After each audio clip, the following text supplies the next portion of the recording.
18살의 나이에 온 인생이 바뀌는 순간이 온다고 누가 생각했을까요? 1944년 여름, 일본 오카야마의 작은 마을에서 아버지와 함께 삼나무 빚을 만들며 살던 한 청년의 이야기입니다. 평범한 일상이 한순간에 파괴되는 모습을 상상해 보세요. 오늘은 그 끔찍한 진실을 파헤쳐 보겠습니다. 작업장 안에는 나무를 깎는 소리와 함께 달콤한 삼나무 향이 가득했습니다. 아버지는 뒤쪽에서 나무 블록을 다듬으며 작은 콧노래를 흥얼거리고 계셨죠. 문 밖에서는 매미들이 여름 더위를 알리며 시끄럽게 울어댔습니다. 대대로 이어져 내려온 수공예 기술이 만들어내는 평화로운 리듬이었습니다. 그런데 갑자기 가게 입구에 종이 울렸습니다. 고개를 들어보니 손님이 아니라 번쩍이는 검은 군화, 빳빳하게 다린 군복, 그리고 돌처럼 굳은 표정의 남자가 서 있었습니다. 제국 해군의 징집 담당관이었죠. 그는 마치 사망 통지서라도 전달하듯 차가운 표정으로 3장의 서류를 카운터에 내려놓았습니다. 아버지의 콧노래가 뚝 끊어졌습니다. 손에 들고 있던 조각칼도 멈췄죠. 담당관은 겨울바람처럼 차가운 목소리로 말했습니다. 하나를 선택하시오. 서류를 읽어보니 정말 기가 막혔습니다. 첫 번째는 천황 폐하를 위해 기꺼이 목숨을 바치겠습니다. 두 번째는 천황을 위해 죽을 각오가 되어 있습니다. 세 번째는 천황을 위해 죽고 싶지 않습니다. 였거든요. 선택지가 있는 것처럼 보이죠? 그런데 그게 아니었습니다. 모든 서류에는 이미 이름이 인쇄되어 있었고 온 마을 사람들이 무엇을 선택했는지 알게 될 예정이었습니다. 세 번째를 고르는 것은 가족의 명예에 비겁자라는 낙인을 찍는 것과 같았죠. 거부해도 소용없었습니다. 자원자 명단에서 자신의 이름을 보고도 거절했던 코타라는 소년에게 무슨 일이 일어났는지 물어보세요.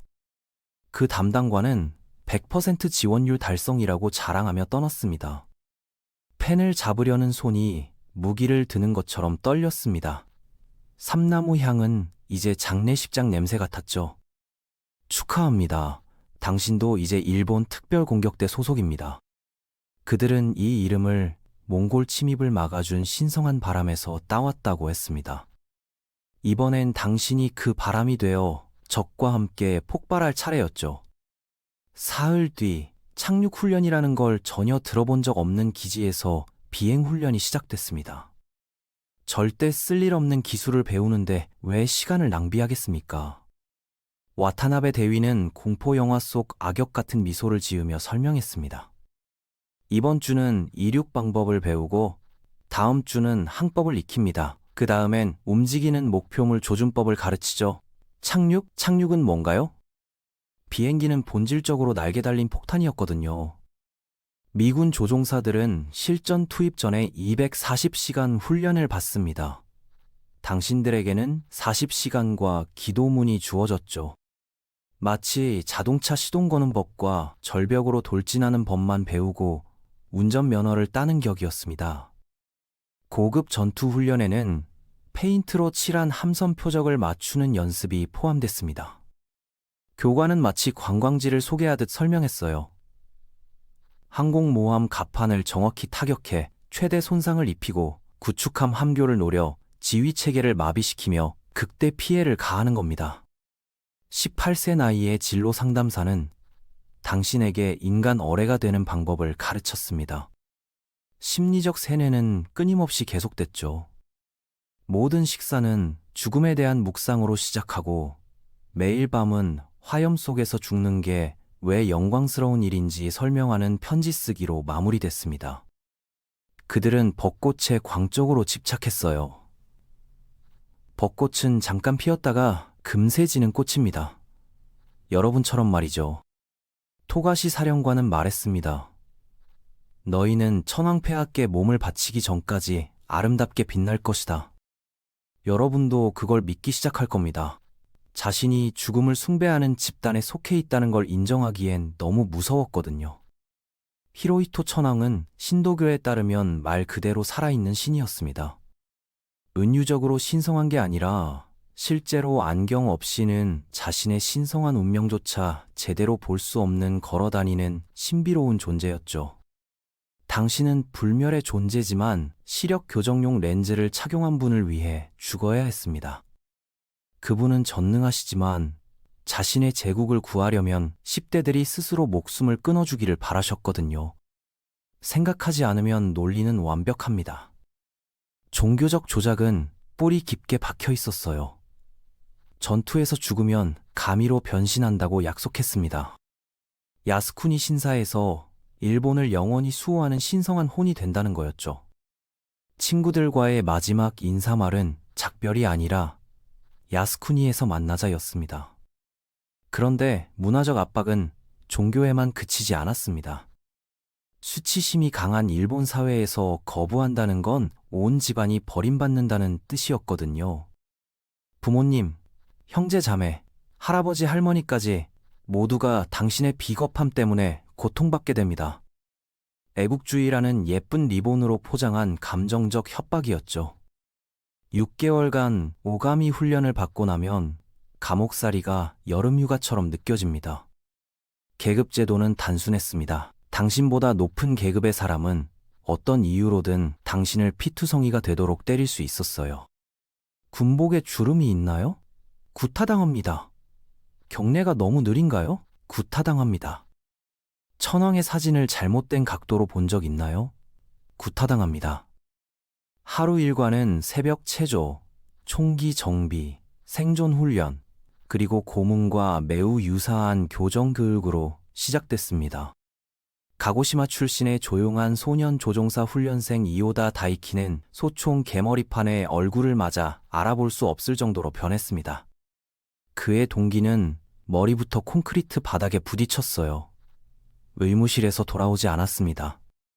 하지만 이런 잔혹한 대우는 당신을 가미가제 임무에 거의 환영하게 만들었습니다. 최소한 구축함에 돌격하면 고통은 끝나니까요. 죽음이 또 다른 체계적 잔혹행위를 당하는 하루보다 덜 무섭게 느껴졌습니다. 구타는 무작위로 벌어지는 게 아니었습니다. 당신의 의지를 꺾어서 순종적인 무기로 만들고 조준하고 발사할 준비가 될 때까지 계속하는 심리전이었어요.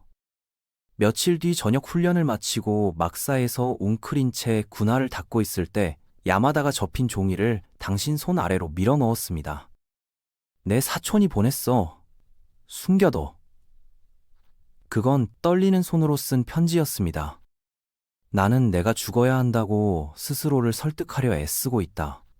하지만 내 죽음이 의미 없을 거라는 생각이 든다. 위를 올려다봤습니다. 이거 누가 보낸 거야? 규슈의 학생 조종사야. 철학과 학생이었는데 학교에서 끌려왔어. 지금은 젊은 애들을 모조리 데려가고 있거든. 10대 진지병이 3,000명이야. 종이가 생각보다 무겁게 느껴졌습니다. 가미가제가 가장 순수한 형태의 명예라고 들었는데 여기 흐릿한 잉크로 적힌 건 거부할 수 없는 어린아이들에게 내려진 또 다른 명령일 뿐이라는 증거였거든요. 1945년 봄이 왔습니다. 당신은 19세가 됐고 숫자는 늘어났어요. 당신은 무거운 지포 베티 폭격기 배 아래 매달린 오가 안에 움츠려 있습니다. 기본적으로 당신을 태운 날아다니는 관 같은 겁니다. 생존이 불가능할 정도로 빠른 최고 속력, 떨어지는 모루만큼이나 형편없는 기동성을 가지고 있었죠. 생존 가능성에 대해서는 아무도 얘기하지 않았습니다. 송별식은 순전한 연극이었어요. 이마에 묶은 하얀 머리띠에 액체 후회 같은 맛이 나는 의식용 술 한 잔, 조상들과 함께 영광을 누리게 될 거라는 말에 할 말을 잃었습니다. 정비사들은 당신이 지나갈 때 고개를 숙였어요. 존경 때문일 수도 있고 다시는 볼 수 없기 때문일 수도 있었죠. 베티는 하늘로 치솟았고 엔진은 죽음의 무게에 눌려 힘들어했습니다. 당신은 오가의 작은 조종석에 몸을 우겨넣고 도시 한 구역을 날려버릴 만한 폭발물에 둘러싸여 있었습니다. 30분 동안 당신은 폭격기 배 아래 갇힌 화물에 불과했어요. 아래로는 푸르고 무심한 태평양이 흘러가고 있었습니다. 아직 목표물도 보이지 않았어요. 헬멧 안쪽에는 끝없는 바다만 있을 뿐이었습니다. 라디오에서 지직거리는 소리와 함께 목표 지역 접근을 알렸습니다. USS 레벤 발견, 투하 준비하세요. 격렬한 진동과 함께 갑자기 자유로워졌습니다. 베티는 사라지고 당신은 하늘에 홀로 남았죠. 로켓 스위치를 눌렀습니다. 가속력 때문에 좌석에 눌려붙었어요. 속력계 바늘이 투하 몇 초 만에 시속 600km 이상으로 흐려지면서 시야가 좁아졌습니다. 조작이 무의미하고 생존이 불가능할 정도의 엄청난 속도였죠. 구축함이 시야에서 커졌습니다. 하얀 파도를 가르는 회색 강철 덩어리였어요. 물 위에 다른 오가들이 앞서 나가며 각각 짧지만 격렬한 화염과 연기 기둥을 만들어냈습니다. 잠시 본능적으로 멈추고 고장을 가장하고 살아남을 핑계를 찾으라고 마음이 소리쳤지만 갈 곳이 없었습니다. 오가에는 착륙장치도 여분 연료도 귀환용 무성기도 없었거든요. 이 여행은 원래 왕복용으로 설계된 게 아니었어요. 수개월간의 훈련이 마음속에 떠올랐습니다. 가족을 실망시킨다는 수치심, 야스쿠니 신사의 약속, 아름다운 짧은 존재에 대한 벚꽃 운유, 온갖 구호들이 쏟아져 나와 건전한 생각 하나를 덮어버렸어요. 이건 미친 짓이야. 어머니가 생각났습니다. 어쩌면 지금 당신 사진 앞에 쌀을 올리고 계실지도 모르죠. 자신의 아들이 바다 밑바닥에서 쓰레기가 되기 몇 초 전이라는 걸 모른 채 말입니다. 당신이 결코 열지 못할 가게가 떠올랐습니다. 당신이 결코 살지 못할 인생. 명령을 내리는 자들이 이 전쟁에서 살아남을 계획을 세우고 있기에 결코 존재하지 않을 아이들 말이에요.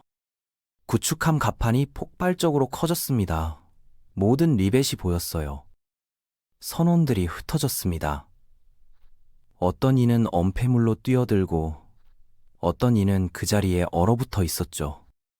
어디선가 누군가 무전기에 대고 소리치고 있었지만 다가오는 이를 막을 수는 없었습니다. 3초, 하얀 섬광, 그리고 아무것도 없었습니다. 하지만 그 3초는 영원처럼 길었어요. 이것이 영웅적 희생이 아니라는 걸 깨닫기에 충분한 시간이었습니다. 그냥 낭비였거든요. 당신 인생의 낭비, 잠재력의 낭비, 당신이 될 수 있었던 모든 것의 낭비였습니다. 만약 권력자들이 당신의 죽음이 당신의 존재보다 더 가치 있다고 결정하지 않았다면 말이에요. 당신 이름은 야스쿠니 신사에 추가됩니다. 일본이 항복할 때까지 전쟁은 9개월 더 계속됐습니다. 그리고 태평양 어딘가에서 언젠가 마을에 가게를 열고 싶어 했던 18세 소년이 타고 있던 잔해 사이로 물고기들이 헤엄치고 있었습니다. 가미가제 작전으로 일본 조종사 3,800명이 목숨을 잃었습니다. 대부분 제대로 훈련받지 못한 징집병들이었어요. 일부 지역에서는 기존 공격의 평균 명중률 2%에 비해 최대 28%까지 올라가 연합군 함선 48척을 침몰시키고 수백 척의 피해를 입혔습니다. 전략적으로는 실패였죠. 미국의 주요 항공모함이나 전함은 파괴되지 않았고 이로 인해 미국이 원자폭탄 사용을 결정했을 수도 있었거든요. 그들의 편지는 광신주의가 아닌 가족, 사랑, 두려움에 대해 말하고 있었습니다. 그들은 죽기 위해 태어난 게 아니었어요. 다만 자신들의 죽음이 자신들의 삶보다 더 중요하다고 확신당했을 뿐입니다. 그건 어떤 벚꽃 비유로도 아름답게 포장할 수 없는 진실이었죠.